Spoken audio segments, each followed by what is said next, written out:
Hey everybody, what's going on? Welcome to another episode of Embrace the Chase, and this is episode 67.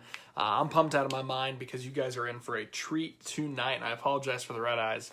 I have some serious allergies, but we're pumped up because tonight's Dave Boddy, who's a motivational speaker. Like I said, you guys are all in for a treat. I just have to wait for him to be able to jump on, and then once he is live, I will be able to add him in here. So I think it says one live viewer.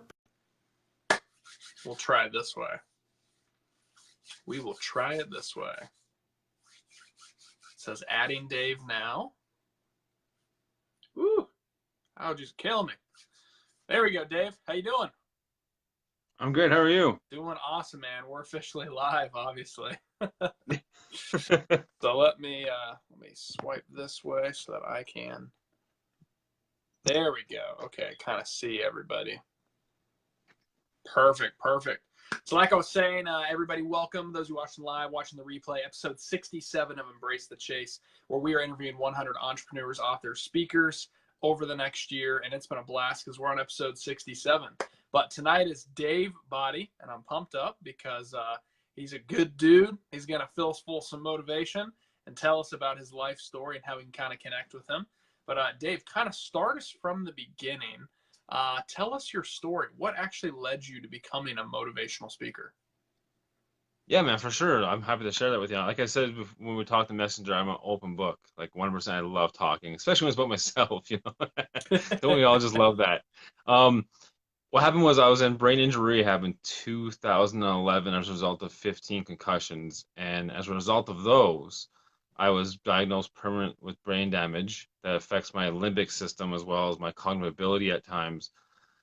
And when I got discharged from brain injury rehab in 2011, I had to also retire from an active professional security career where long term I wanted to be a police officer. However, due to my concussions and other injuries, the chief at the time said I wouldn't pass the medical.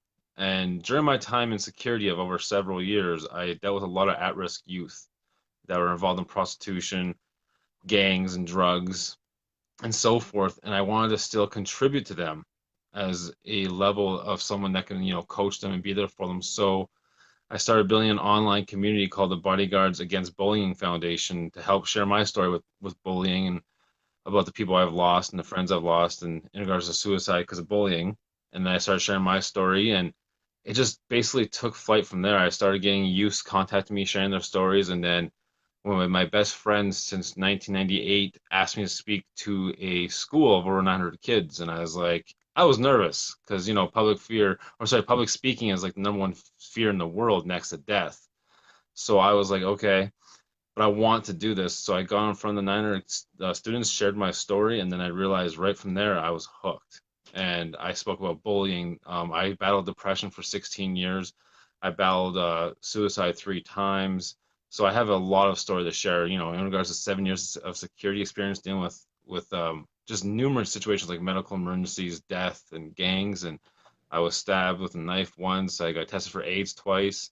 So much stuff that I went through that led me to where I am today. Okay. So then is that what ultimately got you to start the company that's Train Harder Than You Dream, correct? Yeah, that's my catchphrase. Kind of like the 10x movement for youth is what I'm basically Okay. building with that. Uh, the Bodyguards United community.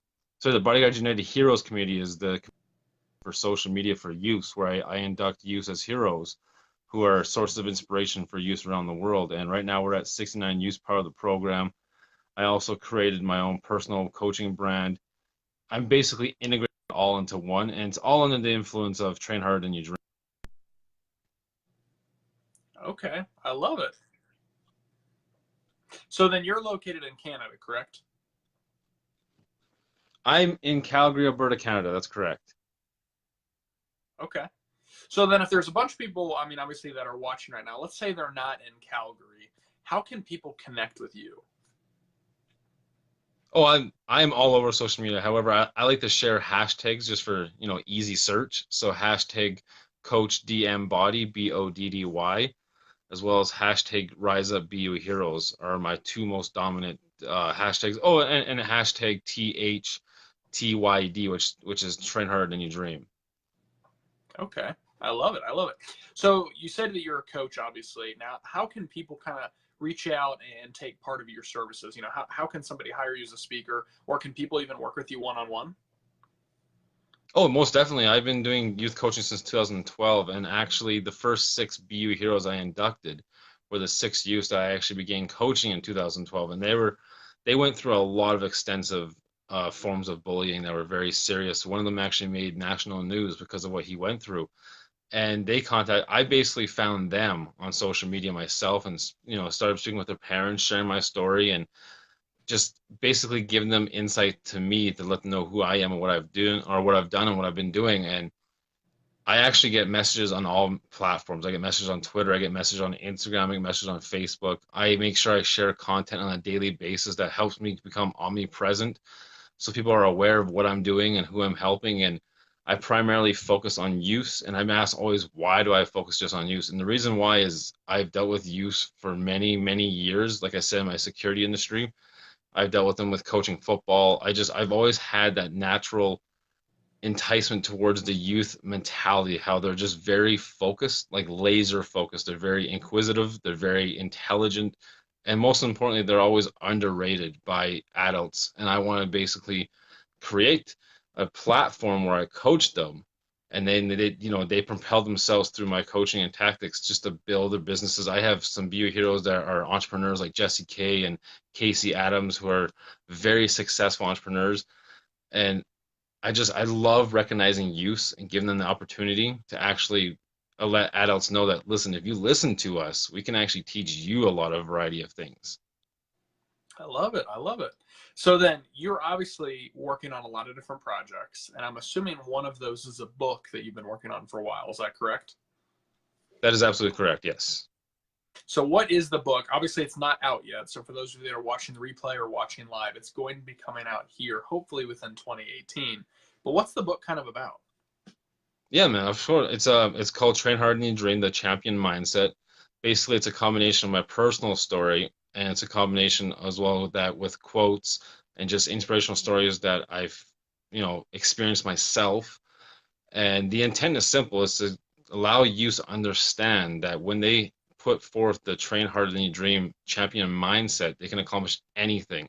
And what I mean by anything, I mean the most unrealistic goals. Like I always tell the kids I'm coaching to set the most unrealistic goals, and that will help propel you even stronger and forward. So basically, it's a whole book that's designated just to train principles and teach these youths just principles that will help propel them forward.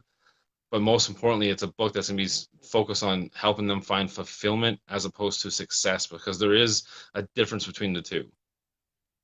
I love it. I love it. Do you typically work with guys or girls, or is it just, does it matter at all? Doesn't matter. Actually, if you actually look at the BU Heroes community, there's actually a lot more female youths that have been inducted as opposed to males. But I do go to, I make myself available to any gender. Okay. So then what's kind of the long term, what's the big picture, the huge vision that you want to accomplish with this? I've been thinking about that a lot lately, to be honest with you. Because I have the Bodyguards United Heroes community and those 69 youths, and I also have my own coaching focus and my book focus. I'm trying to put together all three in like a triangle success where I coach these youths, they then get inducted as BU heroes. They then, in partnership with Teens of America Radio Network, we have a show called the BU Heroes Live Hour, which averages between 100,000 plus viewers in 27 countries a month. So we're basically building a huge platform where youths are the heroes, and they're basically where I'm focusing on propelling forward, because I've had my opportunity to live my dreams in my life, but now I want to actually take my losses and take the stress I've been through and all the depression I overcame and help them go through it, because sadly the youth statistical suicide rate is inclining at a drastic rate that's actually at an epidemic level. So my main mission is youth saved, not lost. So we can kind of go down that road if you'd like, since May is Suicide Prevention Month. What are some of the biggest, I wouldn't say tickers, but probably the biggest signs that you see in struggling youth that people should be looking out for to prevent suicide? Yeah, like there's quite a few that are very, very blatant. For example, personal hygiene. Once you start showing that they don't care about their look or their appearance, that's usually a great indicator. Also, change behavior in regards to mood swings, more discussion about alcohol, and more questions about drugs. They start showing more interest in those very dark paths. There's also another one which is so they have the alcohol talk, they'll talk about suicide a lot more actually, which is also one that's very common, and it's also commonly neglected because there's this like universal stigma that depression and suicide is a sign of weakness. It's not real. It's overrated. It's basically blown proportion. That's one of the biggest signs is neglect when they start to feel that they can't talk to anybody. So they start resorting to more social media use. They start this, just like further distancing themselves from family and friends is probably the biggest ones when you start realizing that the youth is being distant with the family, distant with the friends, isolated in a room more often, hooked on social media. Like there's so many different signs that are blatant, but the problem I find is not the awareness of it, it's the fact that people don't respond to them accordingly, that they just ignore them. They advertise them as minuscule, that they're not serious enough to actually have a response to it, and that I find is the biggest issue. I'd agree, man. I would agree. So then, let's say there's people that are watching right now that kind of have the same passion that you have. Is there any way they can work with you? Oh, most definitely. I do a lot of collaborative with a lot of different organizations. I'm actually in talks with the Mental Health Association here in Calgary. I'm in talks with some in Toronto and Vancouver. I'm always reaching out to allow myself more of a platform to add value and the more of a platform to allow myself to be there more, because if I just relied on social media, I'd be losing a lot of potential connections with a lot of use. So I'm always more than happy to collaborate and join forces with like I've done it with Teens of America. I've done it with Free to Love. Like I'm always make myself available to be there for any organization that wants to actually partner up or join forces, if you will, because you can't really say partner up because it's like a technical legal term. So they usually say join forces. So I've joined forces with a lot of companies and a lot of organizations, and I'm looking forward to joining with more like with 13 Reasons Why, which is a hit series on Netflix. I'm trying to reach out to them aggressively to get in contact with them because I love their platform. It's so I'm actually going to go down that path since you actually just brought it up. So 13 Reasons Why is a TV show, obviously on Netflix, but it was a book prior. My wife studied teaching when she was in college, and she, from my understanding, if I remember properly, liked the book because she thought that it gave a perfect example to kind of teach teens that were reading the book, because they had them read it in middle school, and she was in Kentucky, to look for certain danger signs in people that want to commit suicide. But it's a huge controversy since the season one actually aired. There's a ton of people freaking out saying that it glorifies suicide. What are your kind of thoughts on that since you're in the trenches? Oh yeah, I actually received a couple messages yesterday because I posted about season two, and people were saying, "How can you support a show that glorifies suicide?" And I'm like, "It's all what perception is your own reality." When I watched it, I didn't perceive it as, "Oh, I want to bring back a lot of my memories and respond to my own personal past suicidal tendencies." I saw it as, "Holy cow, this is bringing to light what many youths are going through, and it's a reality that people can't grasp." People are uncomfortable with it, they're unsettled with it, and that's good because once you start to cause offense, you start to have people change their way of thinking, which is what makes them really feel offended. It's not what you've done, it's how they're thinking towards it. So I always tell people that if they have a negative outlook, and I say, I understand that it may have a trigger effect for your PTSD or your post-traumatic event that happened a while ago. However, you have to understand that the conversation that's happening on the other side, where people are saying, thank you for this show, because this show has allowed me to understand I'm not the only one. So it's all about perception is your own reality. So if they perceive it as something that's very negative, their self-fulfilling prophecies are going to make it so they're never satisfied with it. They're offended by it. And long story short is whatever you attach a meaning to is whatever you focus on, and whatever meaning you attach to it is how you perceive it. So if people are attaching so much pain to the series, no matter what, they're going to be upset with it. And I just tell them then do not watch it, which is a personal choice you can do. You can just not watch it, but to try to convince people who do like the series that they are wrong is completely just juvenile and immature. I would agree, man. When does season 2 come out? May 18th, so next Friday. Oh, wow. I didn't know that at all. It's very close. I'm I'm very gonna. excited. I know we're live right now, but you know what? Screw it. I'm just gonna tell you this anyway. I've reached out to Netflix a couple of times to kind of pick their brain on some things, to kind of learn what their buying process is, to learn about different types of content, and they are always looking for people who have put together documentaries.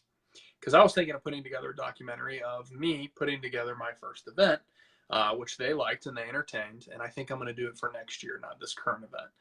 But dude, if you put together a documentary of people who had pros and cons from that show and talked about the deeper meanings of things of suicide prevention, I think you'd have a home run there. Not only would you be able to help a ton of people, but I'm almost positive Netflix would buy it. The wheels are turning now. The wheels are turning. I'm just Never thought saying, of it. man. I'm just saying. You can come to them and be like, hey, you know what? Here you go.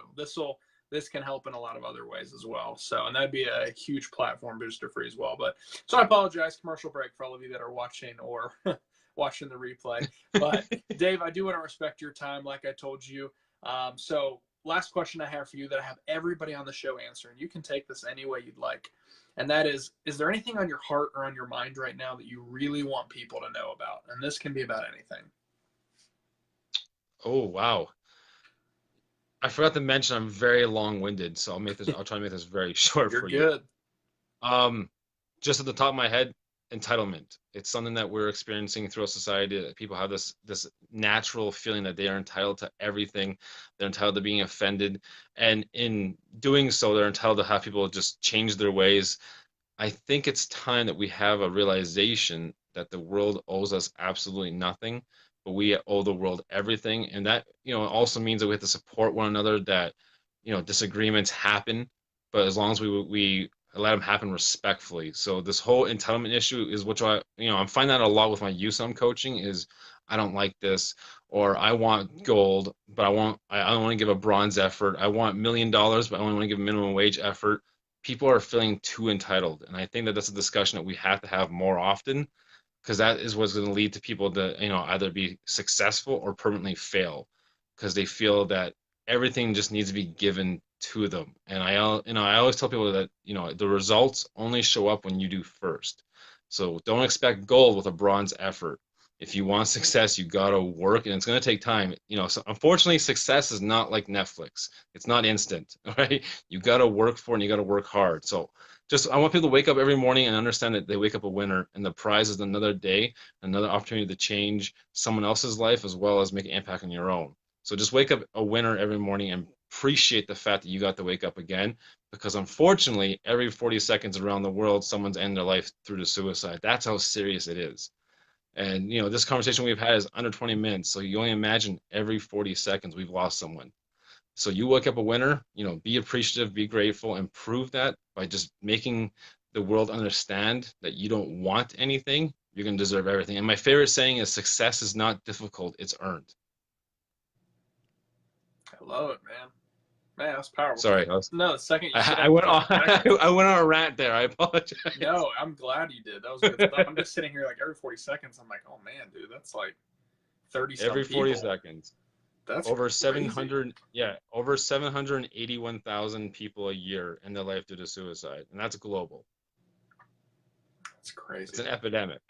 And like I said at the beginning of this podcast, where it's all about empathy and understanding and never allowing someone who's depressed feel that they don't matter. Man, wise words, wise words. For those of you that are watching this right now that don't follow Dave, please reach out to him. Hit follow on his Facebook. Go follow him on all of his social media, Instagrams, all the above. If you want to partner with him in any way or collaborate or whatever the proper word is, make sure you guys reach out. Forces. Join forces. That's what it was. Join forces. Figure out how you guys can help each other. Do you know who Marshall Gillen is? I cannot say I do. Sorry. I'm going to introduce you to a friend of mine named Marshall Gillen. He's a pretty good entrepreneur, and he's doing this entire month is all around suicide prevention, and he's been talking about his story every single day. So I'll introduce you guys. But those of you that are watching, please go follow Dave. And if you have any interest in helping him at all, seriously message him, because who you see here is who he really is. But Dave, before we wrap up, is there anything you'd like to say? Thank you so much for the time and opportunity to add value to your community. I appreciate it. Of course, brother. Guys, we'll see you next time. You have a good one, Dave. You too.